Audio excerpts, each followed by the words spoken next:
Hello everyone, welcome back to the channel. So today I'm continuing with the read aloud of City of Fallen Angels by Cassie Clare in the Mortal Instruments series, and we are going to be continuing today with chapter 7, which is called Praetor Lupus. Now before we begin, I just need to put the disclaimer out there that I do not own any of the text being presented here. This is all simply a read aloud that I'm doing on this channel for entertainment purposes, and everything is in fair use. And once again, this is the Mortal Instruments, City of Fallen Angels by Cassie Clare with Chapter 7, Praetor Lupus.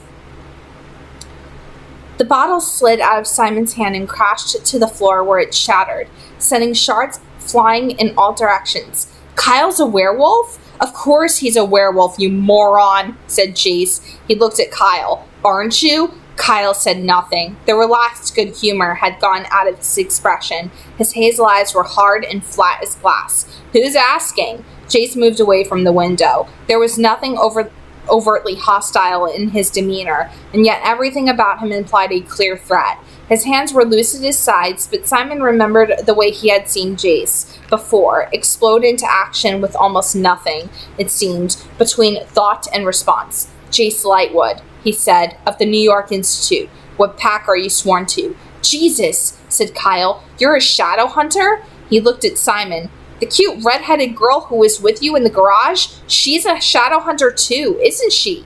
Taken aback, Simon nodded. You know, some people think shadow hunters are just myths, like mummies and genies. Kyle grinned at Jace. Can you grant wishes? The fact that Kyle had just called Clary cute did not seem to have endeared him to Jace, whose face had tightened alarmingly. That depends, he said. Do you wish to be punched in the face? My, said Kyle. And I thought you were also gung-ho for the Accords these days. The Accords apply to vamps and lycanthropes with clear alliances, interrupted Jace. Tell me what pack you're sworn to, or I'll have to assume you're a rogue.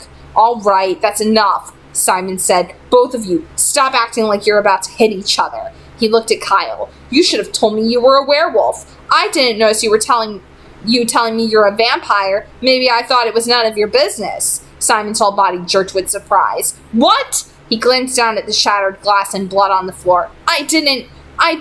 Don't bother, Jace said quietly. He can sense you're a vampire, just like you'll be able to sense werewolves and other downworlders when you've had a bit more practice. He's known what you are since he met you. Isn't that true? He met Kyle's icy hazel eyes with his own. Kyle said nothing. And that stuff he's growing on the balcony, by the by, that's wolfsbane. Now you know.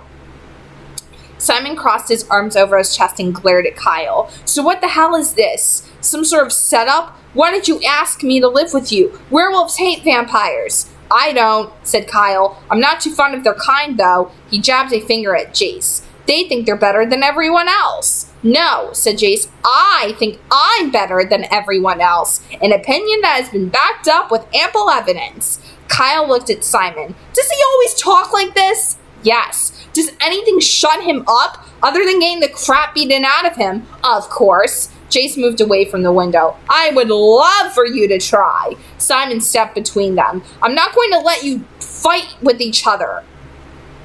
And what are you going to do about it if... Oh! Jace's gaze trailed up to Simon's forehead, and he grinned reluctantly. So basically you're threatening to turn me into something you can sprinkle on popcorn if I don't do what you say?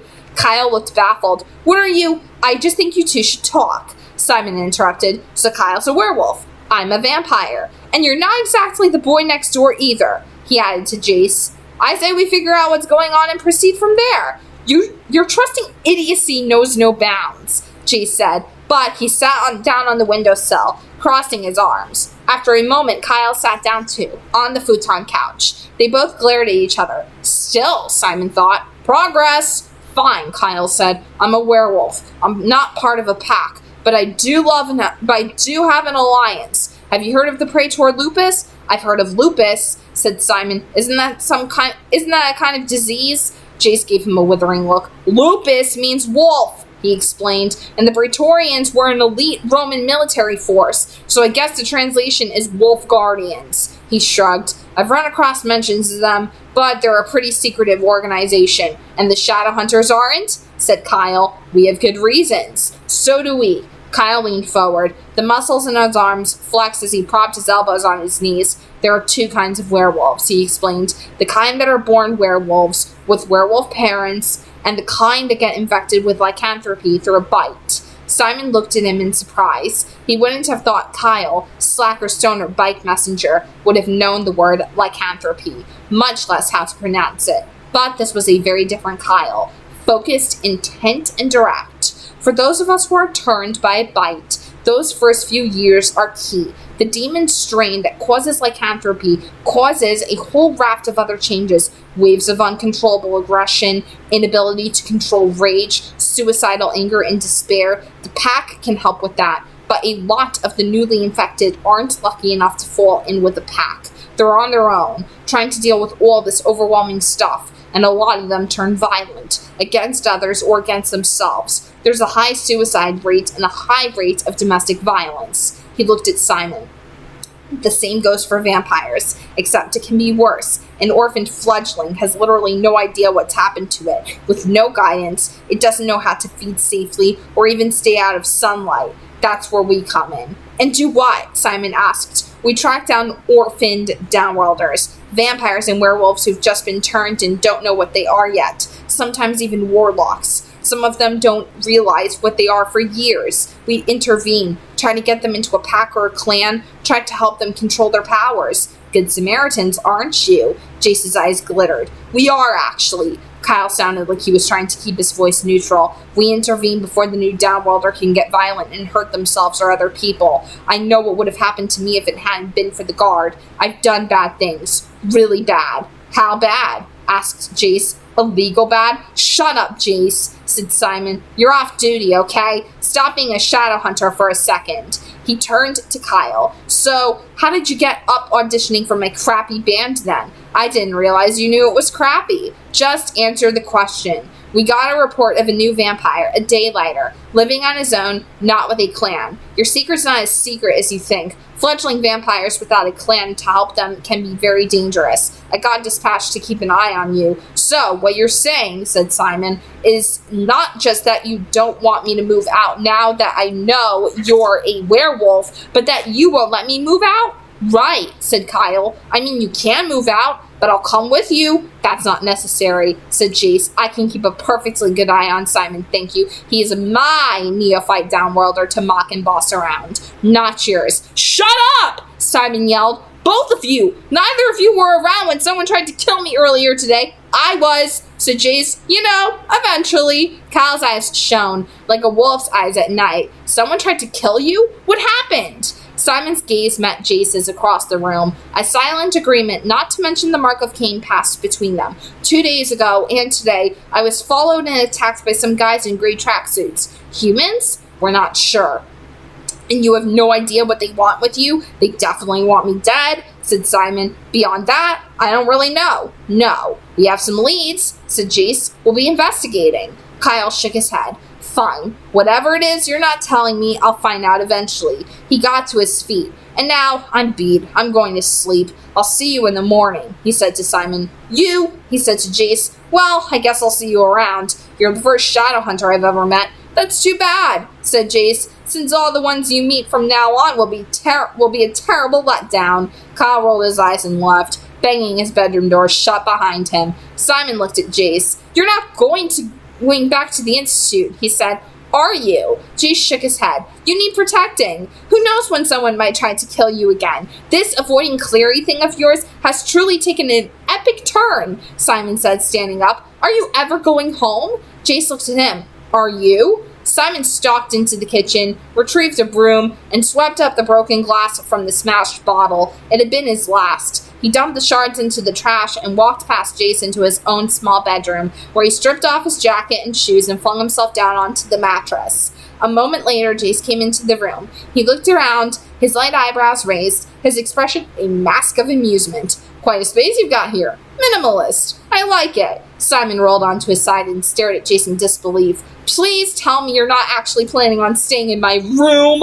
Jace perched on the windowsill and looked down at him. You really don't get this bodyguard thing, do you? I didn't think you liked me all that much, said Simon. Is this one of those keep your friends close and your enemies closer things? I thought it was keep your friends close so you have someone to drive the car when you sneak over to your enemy's house at night and throw up in his mailbox.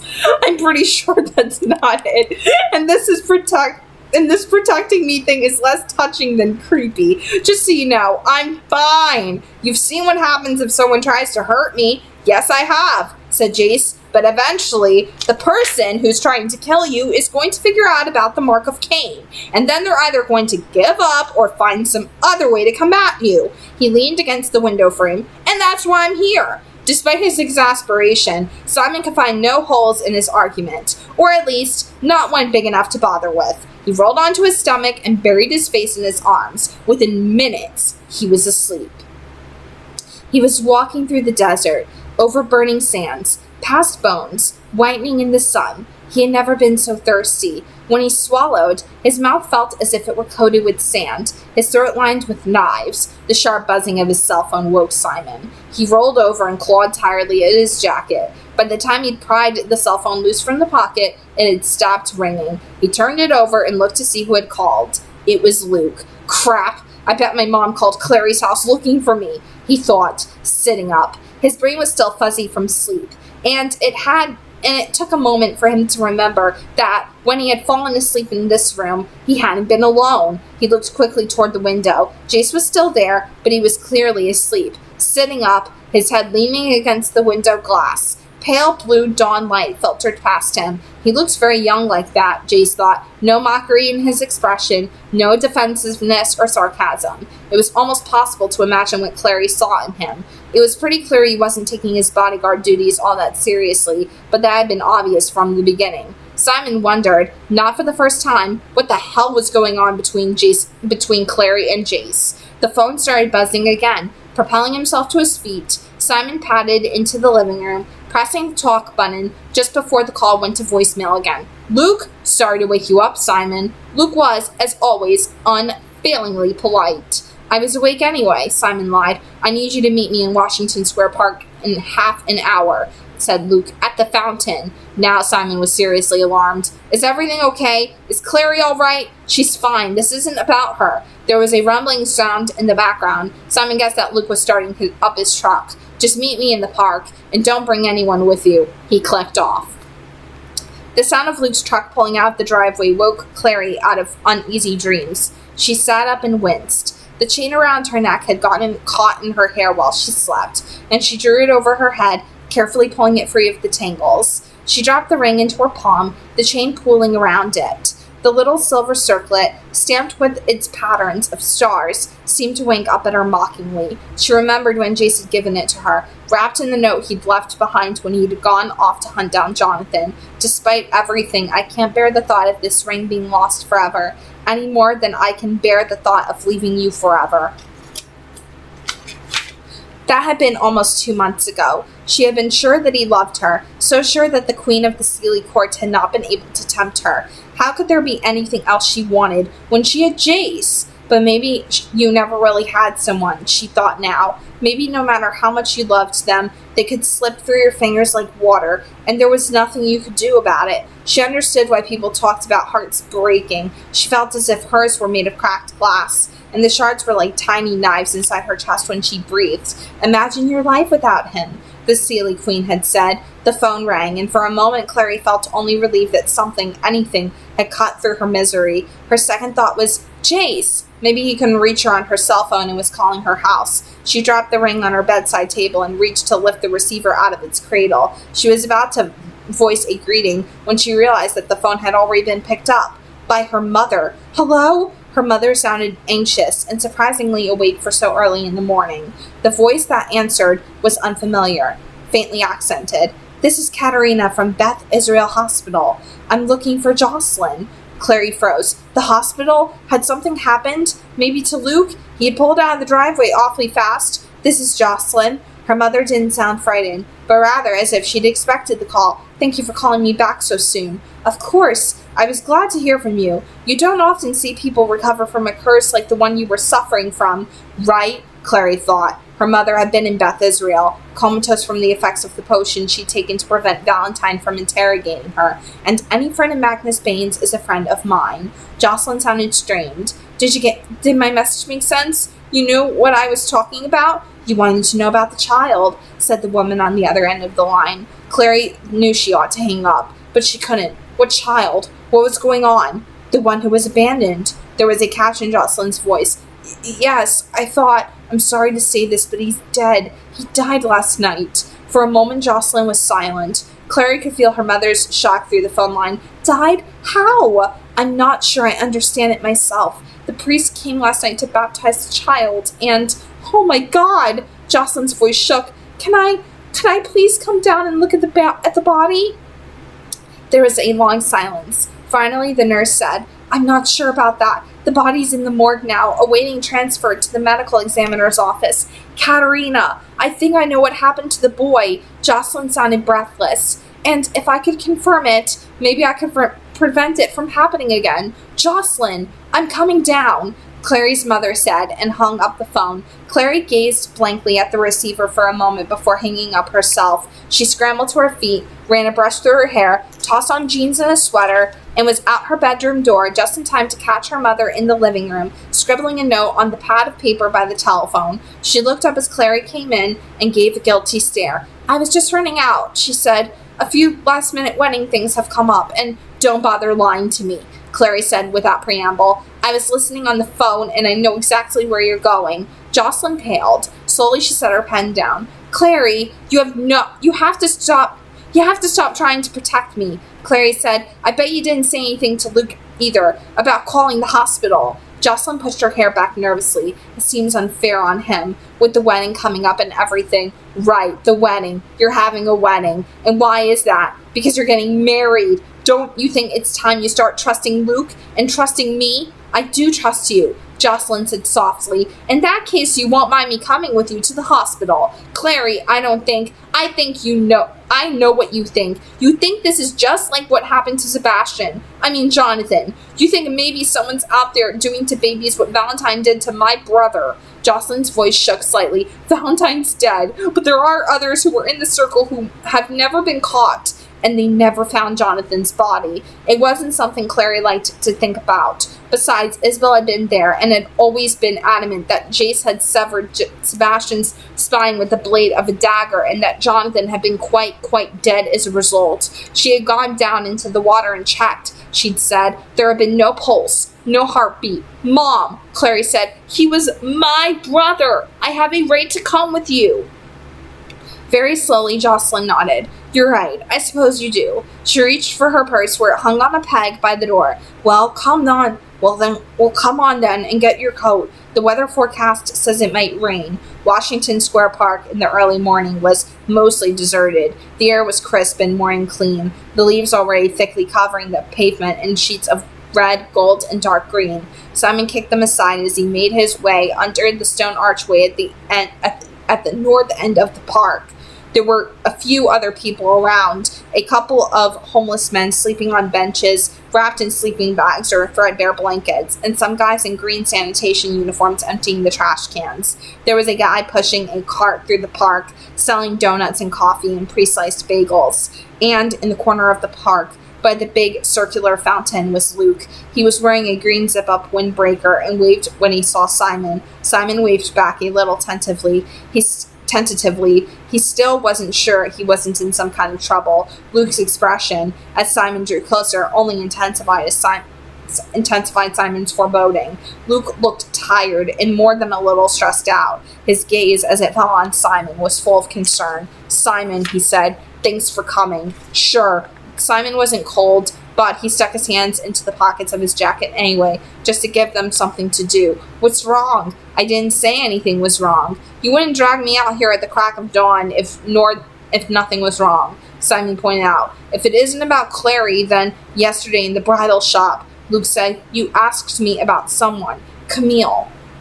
A flock of birds rose, cawing, from the nearby trees. Simon remembered a rhyme his mother used to recite to him about magpies. You were supposed to count them and say, 1 for sorrow, 2 for mirth, 3 for a wedding, 4 for a birth, 5 for silver, 6 for gold, 7 for a secret that's never been told. Right, Simon said. He had already lost count of the number of birds there were. 7, he guessed. A secret that's never been told, whatever that was. You know about the shadow hunters who have been found murdered around the city this past week or so, Luke said. Don't you? Simon nodded slowly. He had a bad feeling about where this was going. It seems Camille may be responsible, said Luke. I couldn't help but remember you had asked about her. Hearing her name twice in a single day, after years of never hearing it at all, it seemed like quite a coincidence. Coincidences happen. On occasion, said Luke, but they are rarely the most likely to answer. Tonight, Maris will be summoning Raphael to interrogate him about Camille's role in these murders.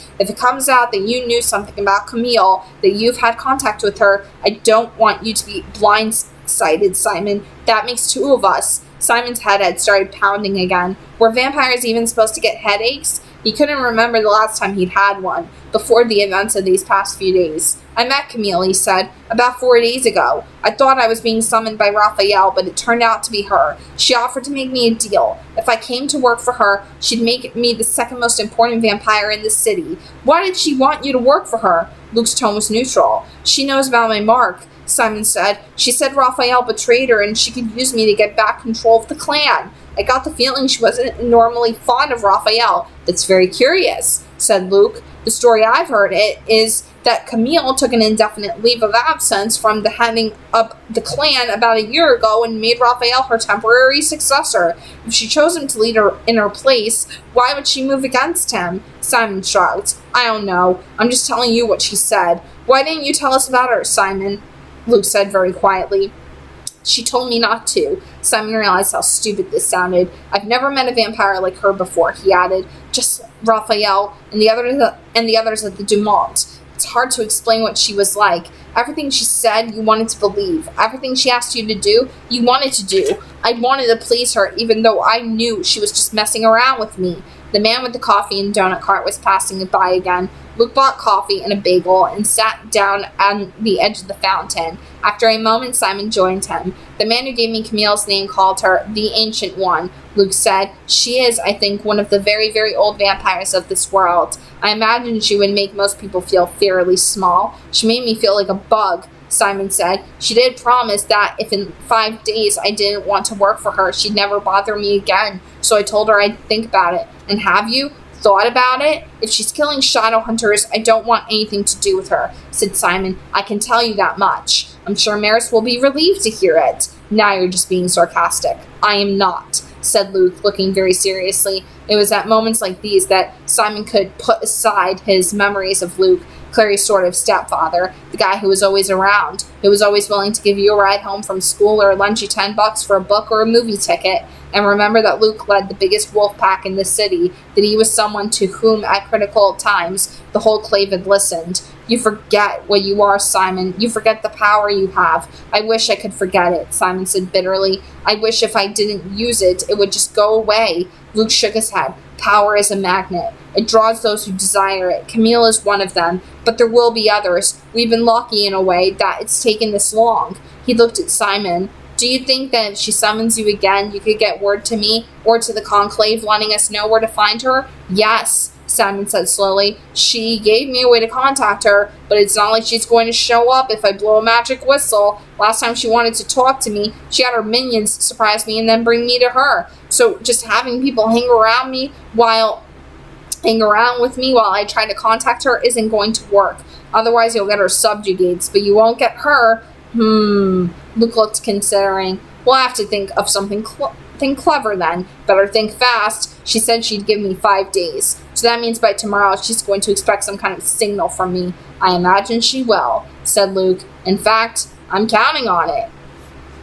Simon opened the front door of Kyle's apartment cautiously. Hey there, he called, coming into the entryway and hanging up his jacket. Is anyone home? No one answered, but from the living room, Simon could hear the familiar zap, bang, crash sounds of a video game being played. He headed into the room, holding in front of him, like a peace offering, the white bag of bagels he'd picked up from bagel zone on Avenue A. I brought breakfast. His voice trailed off. He wasn't sure what he'd expected would happen when his self-appointed bodyguards realized he'd sneaked out of the apartment behind their backs, and it definitely involved some sort of phrase. Try that again and I'll kill you. What it hadn't involved was Kyle and Jace sitting on the futon couch side by side, looking for all the world like newly minted best friends. Kyle had a video game controller in his hands, and Jace was leaning forward, his elbows on his knees, watching intensely. They barely seemed to notice Simon's entrance. That guy over there in the corner is totally looking the other way,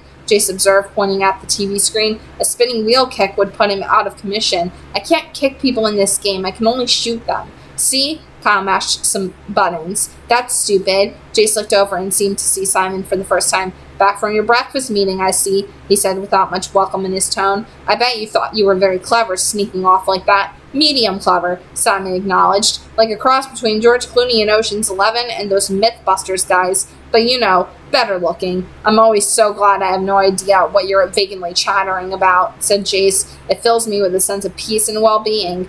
Kyle set his controller down, leaving the screen frozen on a close-up of an enormous needle-tipped gun. I'll take a bagel. Simon tossed him one, and Kyle headed into the kitchen, which was separated from the living room by a long counter, to toast and butter his breakfast. Jace looked at the white bag and waved a dismissive hand. No thanks. Simon sat down on the coffee table. You ought to eat something. Look who's talking. I'm out of blood right now, Simon said. Unless you're offering. No thanks. We've been down that road before, and I think we're better off just friends. Jace's tone was lightly sarcastic as ever, but this close up, Simon could see how pale he looked, and that his eyes were ringed with gray shadows. The bones of his face seemed to be sticking out more prominently than they had before. Really, Simon said, pushing the bag across the table toward Jace. You should eat something. I'm not kidding. Jace looked down at the bag of food and winced. The lids of his eyes were grayish blue with exhaustion. The thought makes me sick, to be honest. You fell asleep last night, Simon said, when you were supposed to be guarding me. I know this bodyguard thing is mostly a joke to you, but still, how long has it been since you slept? As in, through the night? Jace considered. 2 weeks? Maybe 3? Simon's mouth opened. Why? I mean, what's going on? Jace offered the ghost of a smile. I could be bounded in a nutshell and count myself a king of infinite space, were it not that I have bad dreams. I actually know that one. Hamlet. So, you're saying you can't sleep because you're having nightmares? Vampire, said Jace with a tired certainty. You have no idea. Hey! Kyle came back around the counter and flung himself down on the nubby armchair. He took a bite of his bagel. What's going on? I went to meet Luke, Simon said, and explained what had happened, seeing no reason to hide it. He left out any mention of Camille, wanting him not just because he was a day later, but also because of the mark of Cain. Kyle nodded when he was done. Luke Garraway? He's the head of the downtown pack. I've heard of him. He's kind of a big shot. His real name isn't Garraway, said Jace. He used to be a shadow hunter. Right, I heard that too. And now he's been instrumental with all the new Cords stuff. Kyle glanced at Simon. You know, some important people. Important people are a lot of trouble. Simon said. Camille, for instance. Once Luke tells Maris what's going on, the Cleve will take care of her, said Jace. There are protocols for dealing with rogue downworlders. At that, Kyle looked at him sideways, but Jace didn't seem to notice. I already told you I don't think she's the one trying to kill you. She knows, Jace broke off. She knows better than that. And besides, she wants to use you, Kyle said. Good point, said Jace. No one's going to off a valuable resource. Simon looked from one of them to the other and shook his head. When did you two get so buddy-buddy? Last night it was all, I'm the most elite warrior. No, I'm the most elite warrior. And today you're playing Halo and giving each other props for good ideas. We realized we have something in common, said Jace. You both annoy us. In that vein, I had a thought, Simon said. I don't think either of you are going to like it, though. Kyle raised his eyebrows. Let's hear it. The problem with you guys watching me all the time, Simon said, is that if you do, the guys trying to kill me won't try it again.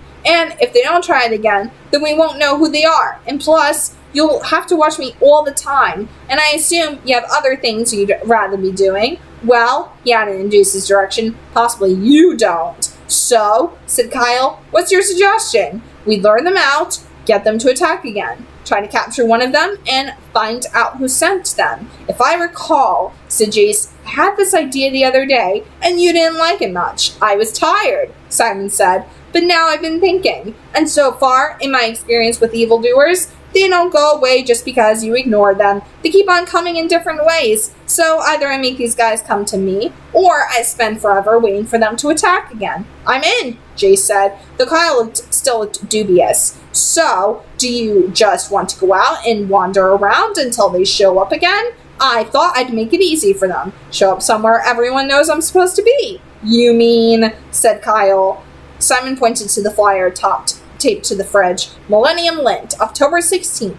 The Alto Bar, Brooklyn, 9 p.m. I mean the gig. Why not? His headache was still there. Full force. He pushed it back, trying not to think about how exhausted he was, or how he'd pushed himself through the gig. He had to get more blood somehow. Had to. Jace's eyes were shining. You know, that's actually a pretty good idea, vampire. You want them to attack you on stage? Kyle said. It'll make for an exciting show, said Simon, with more bravado than he really felt. The idea of being attacked one more time was almost more than he could stand, even if he didn't fear for his personal safety. He wasn't sure he could bear to watch the Mark of Cain do its work again. Jace shook his head. They don't attack in public. They'll wait till after the show, and we'll be there to deal with them. Kyle shook his head. I don't know. They went for a few more rounds. Jace and Simon on one side of the argument and Kyle on the other. Simon felt a little guilty. If Kyle knew about the mark, he'd be a lot easier to persuade. Eventually, he cracked under the pressure and reluctantly agreed to what he continued to insist was a stupid plan. But, he said finally, getting to his feet and brushing bagel crumbs off his shirt, I'm only doing this because I realize that you'll both just do whether I agree or not. So I might as well be there. He looked at Simon. Who would have thought protecting you from yourself would be so hard? I could have told you that, Jace said, as Kyle threw a jacket on and headed to the door. He had to work, he'd explained to them. It appeared he really was a bike messenger. The Praetor Lupus, despite having a badass name, didn't pay that well. The door closed behind him, and Jace turned back to Simon. So the gig's at 9, right? What do we do with the rest of the day? We? Simon looked at him in disbelief. Are you ever going home? What, bored with my company already? Let me ask you something, Simon said. Do you find me fascinating to be around? What was that? Jace said. Sorry, I think I fell asleep for a moment. Do continue with whatever mesmerizing thing you were saying. Stop it, Simon said. Stop being sarcastic for a second. You're not eating. You're not sleeping. You know who else isn't? Clary. I don't know what's going on with you and her because, frankly, she hasn't said anything about it. I assume she doesn't want to talk about it either. But it's pretty obvious you're having a fight. And if you're going to break up with her, break up with her? Jace stared at him. Are you insane? If you keep avoiding her, Simon said, she's going to break up with you. Jace got to his feet. His easy relaxation was gone. He was all tension now, like a prowling cat. He went to the window and twitched the curtain back restlessly. The late morning light came through a gap, bleaching the color of his eyes. I have reasons for the things I do, he said finally. Great, Simon said. Does Clary know then? Jace said nothing. All she does is love you and trust you, said Simon. You owe her. There are more important things than honesty, said Jace. You think I like hurting her? You think I like knowing that I'm making her angry? Making her hate me? Why do you think I'm here? He looked at Simon with a bleak sort of rage. I can't be with her, he said, and if I can't be with her, it doesn't really matter to me where I am. I might as well be with you, because at least if she knew I was trying to protect you, that might make her happy. So you're trying to make her happy despite the fact that the reason she's unhappy in the first place is you, said Simon, not very kindly. That seems contradictory, doesn't it? Love is a contradiction, said Jace, and turned back to the window. Okay, Jace. Yeah. Okay, so we learned that Simon's roommate is a werewolf who's part of the Praetor Lupus. Now, when this went down in the Shadowhunters show, it was quite dramatic. Now, Jace, I have to say, he said, of course, he's a werewolf, you moron. But I can say that Jace and Kyle, they really were being each other's biggest pain in the ass there, but I can also say that Clary wanting to investigate the dead baby at that hospital, Beth Israel, it just goes to show that she's sick and tired of her mother. They're trying to keep up the secrecy around her. It's like she's done. She's done with the secrecy. She's done with the lies. And it's about high time that Jocelyn start embracing it. And I think she is, albeit reluctantly. And this just goes back to the reason why I cannot stand Jocelyn as a character. I cannot stand characters that literally lie to people's faces under the pretense of trying to protect them. It's one of the most frustrating things that always happens in literature. We've seen it with Harry Potter and Albus Dumbledore, and Dumbledore. We've seen this with Jocelyn. We've seen it so many times over, but I would say that Jocelyn is definitely worse because she literally tried preventing her daughter from becoming what she was meant to become. And it's like, come on, Jocelyn. Now I figured out why I have so much dislike for her, and this chapter just proves how much I continue to dislike her. And I mean, if that were my mom, I would be just like Clary. I would be so pissed at her if she tried, doing what Jocelyn had done to Clary. But the whole thing that we're seeing here now with Praetor and Lupus is that overall, Simon has this idea to let his supposed attackers attack him on stage at his gig that night. And he's not gonna... And basically, he's doing this as a way to ensure that they find out whoever the hell it is that's leading these attacks against him. But when he finds out, he's going to be in for quite a surprise.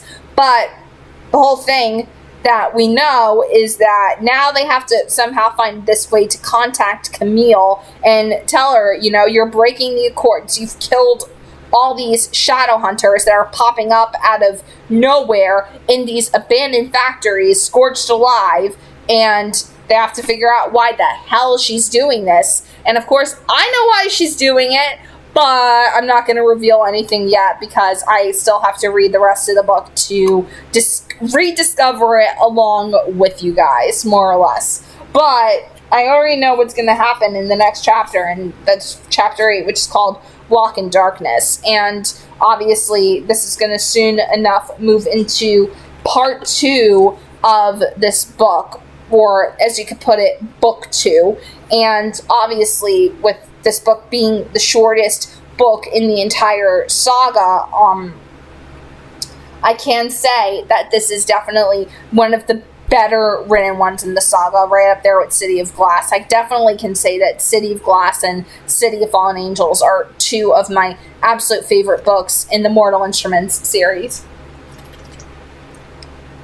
And what I can say about this chapter that I like as a whole is the fact that it's just leading into more revelations about everything that's going on with Simon. And he's also noticing the fact that Jace isn't eating, he's not sleeping, he's avoiding Clary, and he's telling Jace, is it your goal to have her break up with you? And he's like, no, I don't want to break up with her. I don't want things to end, but it's so contradictory how he's going about it, because obviously he's suffering with those dreams and whatnot. But the problem is that by not being open and honest with Clary, he's pushing her away. And he wants her so badly. He is in love with her, but he also feels that she could do better. And this is where that Edward Cullen brooding side of Jace's personality really comes through, because like Edward, they both have that one thing in common